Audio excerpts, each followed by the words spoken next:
today I'm going to guide you through our Natarajasana pose, our dancer.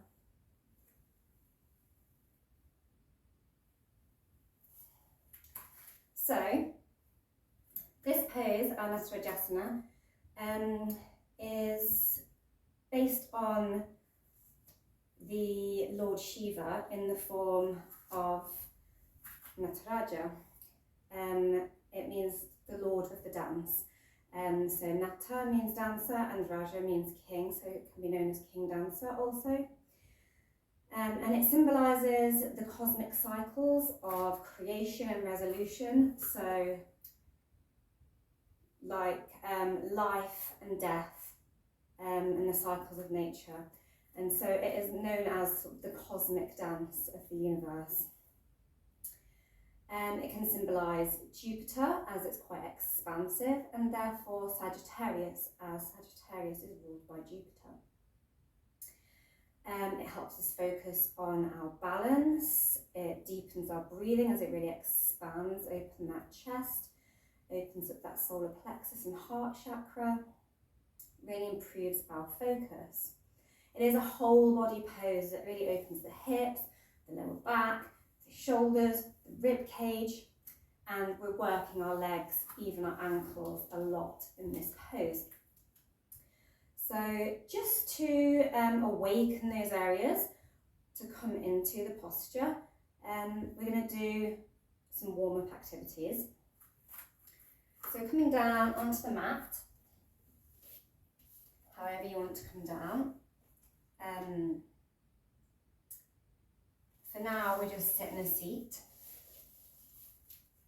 and bring the feet together, knees bent,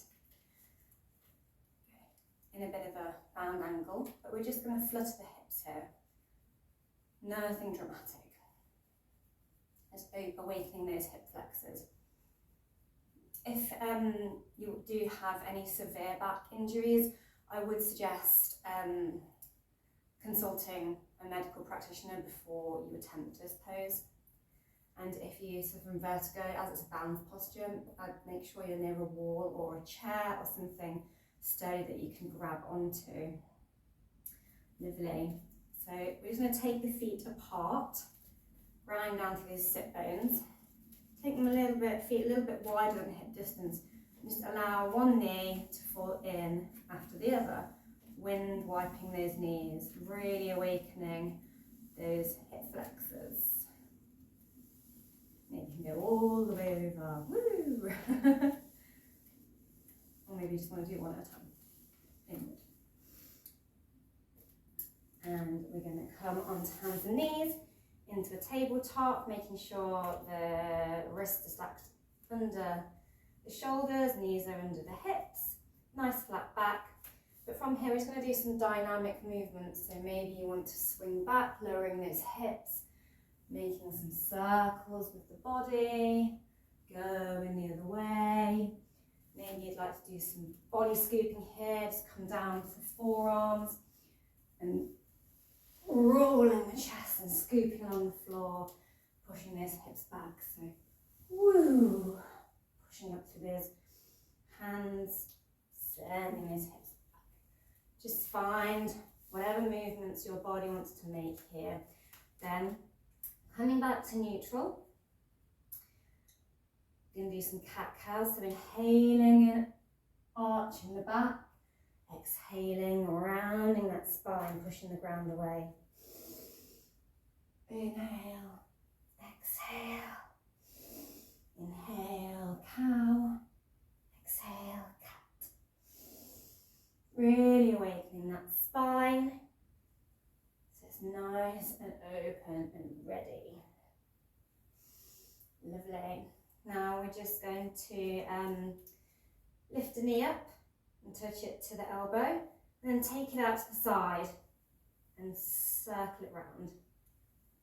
Do a few of those, pushing that round away, and then reverse it, send it the opposite way, switch sides, same movements, opposite side. Lovely. Maybe you'll take the arm up and open that chest out, making sure those knees are still under the hips. And then just taking one arm and threading it under the other, allowing that shoulder to come down to the mat, threading the needle. And I'm going to do that on the opposite side. Open that chest up, thread the arm, allow the head down to come down to the mat. If you have any neck problems today, you can keep the head facing forward. You could maybe pop a block or a book under there just to add some height, so you could do this instead.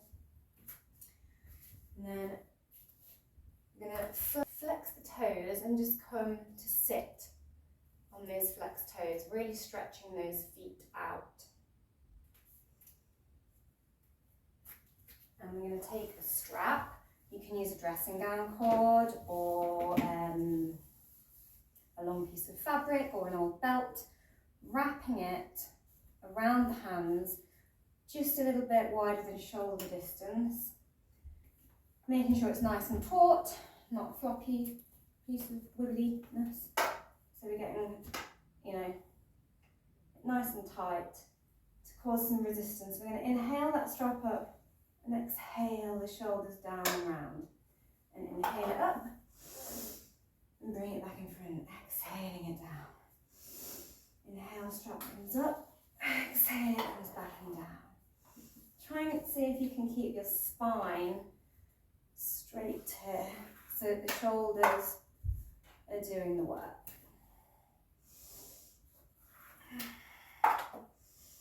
Really opening those shoulders, lovely. Now, maybe drum out those toes, putting that pressure into them. I'm going to push through the hands and send those hips up to the sky, coming into a down dog, pedaling it out. Making sure if you're a little bit rounded in the back, you put a soft dip into those knees. Walk those feet up towards the top of the mat to join the fingers, the hands. You could maybe be on blocks here to bring the ground up a little bit.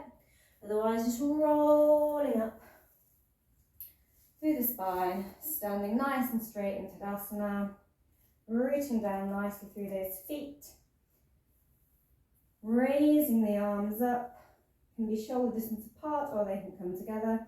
Option here to squeeze, really engage the glutes and the quadriceps, and just take the arms back a little bit. Lovely. Into a mini back bend, hinging at the hips, coming down into a deep forward fold. Option to be on blocks here and just letting the head hang loose.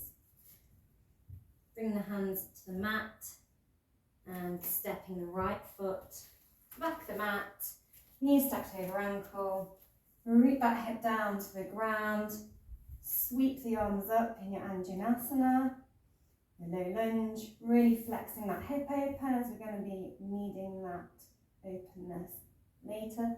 Bring the hands back down, step the left foot back to meet the right into our plank. Option to drop the knees here, we're coming down here anyway to come into our Chandra Namaskar.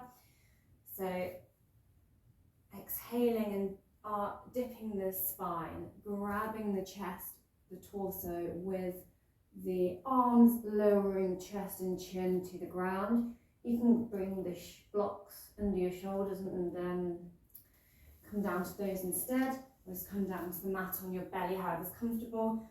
Scooping up into your Bhujangasana, your Cobra. This can be on the forearms instead to lessen that back bend. Sending the hips back over the feet, sending the hips back up to the sky. Option to raise that back leg up to the sky and step it forward, or just shuffle and step, slide that foot to the front of the mat, making sure that knee's stacked again. And Anjanasana on the other side. Really opening that hip flexor, maybe give it a little pulse, help it open. Lovely, bring the hands back down to the mat. Step it forward can also be on the blocks in these asanas. Remembering your option and your deep forward fold. Lovely. Rolling back up through the spine. Now we're just going to do half a round for some cells, providing you definitely did both sides in your lunge. So our body should be mostly nice and open now after a bit of a warm up. What I am going to ask now is that we just lift one foot up off of the mat. I've got my right foot lifted here. I'm just going to see, you can maybe have your hands on your hips to help you with the balance here, or holding onto the wall. Just like rotating my ankle round with that foot lifted to work on my balance a bit here. I'm just going to switch sides now. So I'll come and face the camera. It doesn't really matter if I'm facing the front or of my mat or facing the camera, but it just is, so you got a different angle of it this time. Lovely. So those ankles are nice and warm. Maybe I come up onto the toes and just begin to play with our balance. So we're going to work on finding one spot on the floor. Maybe you find a knot in the floorboards, or just a different feature on the carpet. Any old thing on the floor that's just going to be your point of gaze. Just while you raise and lower. Lovely. Now we're going to raise that knee up and just grasp the back of the foot with our hand. I'll show you that from that angle so you can see properly. I'm just going to pull that heel towards my glute, towards my buttock, and see if you can balance here. Now I'd like you to try and see if you can just push that foot out into the hand as this shoulder opens a little. Maybe this is as far as you come to today, but if this is feeling good, see if you can raise the arm up at the same time. Lovely.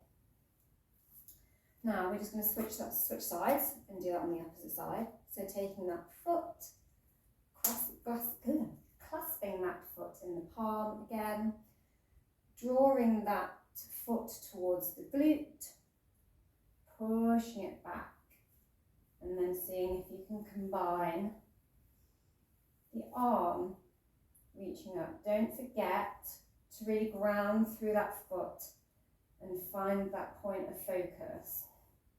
Lovely. Now I'm going to switch it back over, and you can grasp that foot with both hands and embrace any wobbles. Really ground through that foot, maybe get a soft bend in the knee.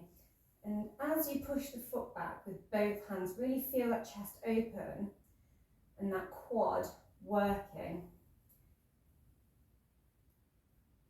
Don't forget your focus. Really puffing that chest. Great. Now we're going to copy that motion on the opposite side. Grasping the foot with both hands. Find that grounding through the foot, soft bend in the knee, pushing that foot into the hands, while puffing that chest out. Wonderful.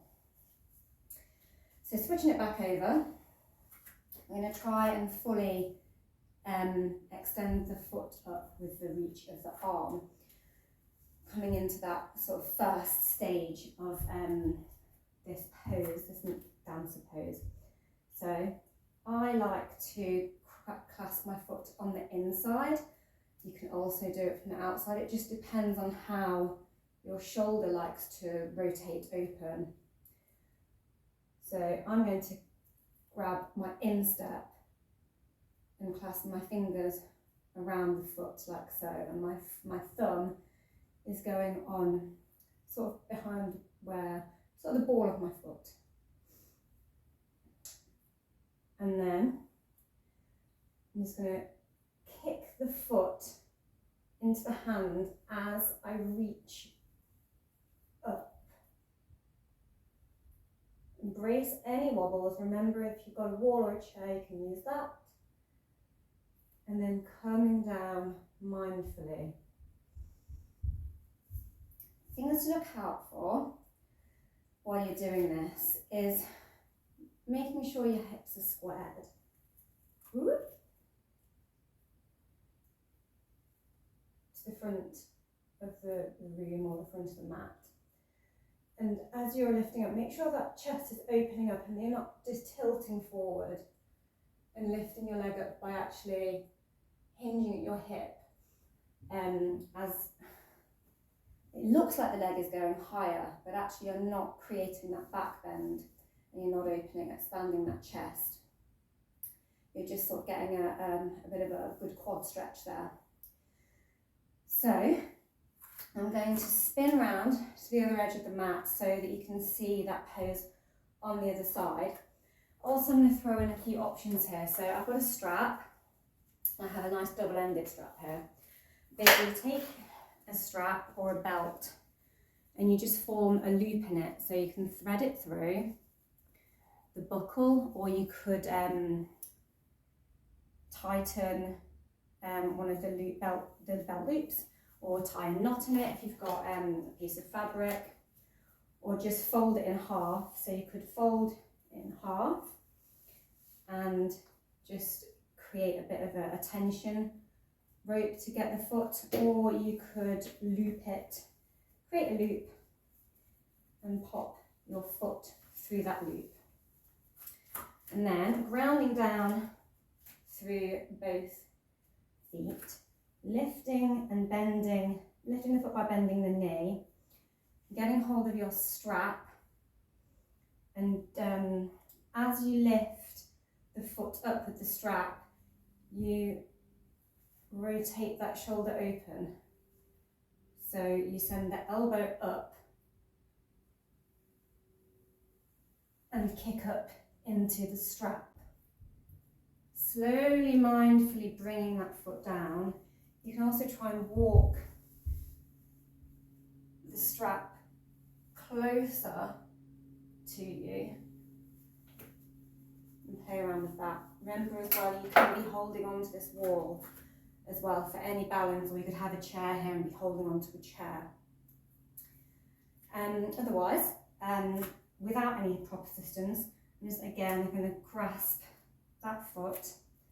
I'm going from the instep side of my foot again, kicking into that foot, reaching up, making sure I'm not tilting forward but really opening that chest, squaring my hips to the front of the mat, breathing, now lowering down slowly, mindfully.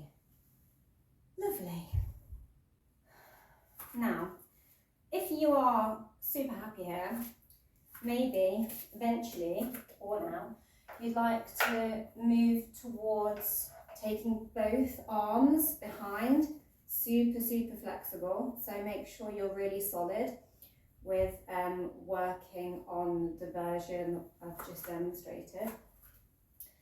But once you get confident, you can, and you've got a strap, you can maybe practice bringing both hands behind, so you can pull that foot closer and closer, and then grab a point of your strap and start to open out and lift that foot up and walk that hand down the strap, woo, towards the foot, and embrace any wobbles. So I'm going to show you on the other side, hooking that foot, kicking up into the strap, and circling. I'm going to make sure I'm looking on my joystick so that I don't keep wobbling. Rotating that elbow up towards the sky, and then reaching back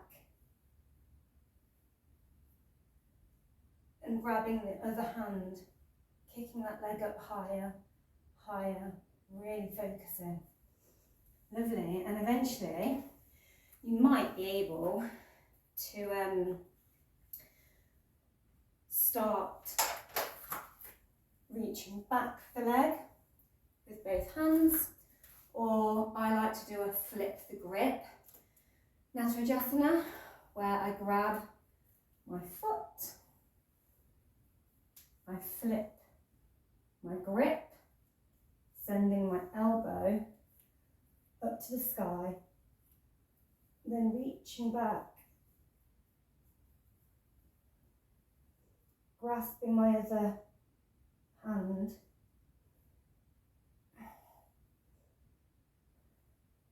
and kicking up, looking forward, and slowly, mindfully coming down. We'll do it on the other side, so that both sides are even. This side is my less strong side, and it is a very cold day. It's been -3 here. So, standing nice and tall, grounding down, finding the dristi, bending the knee, grasping hold of the foot. You can actually turn the foot out here and do the flip of the grip in one motion. So I've got my fingers on the outside edge and outside the instep edge of my foot, and my thumb on the blade of my foot. And I'm just going to kick and point that elbow up to the ceiling and start to walk my hand down to the foot. Gaze is forward, lifting higher, breathing. And when you're ready, slowly and mindfully bring it down. Fab! I would recommend having a lot more of a warm-up before going that deep into it, and doing a lot more of a back bend based flow and ribcage opening flow, because it is quite a strain on these muscles here if they're not warmed up properly.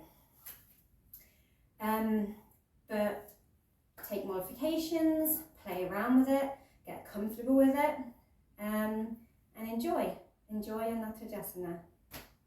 Thank you for practicing with me and allowing me to guide you through it. Namaste.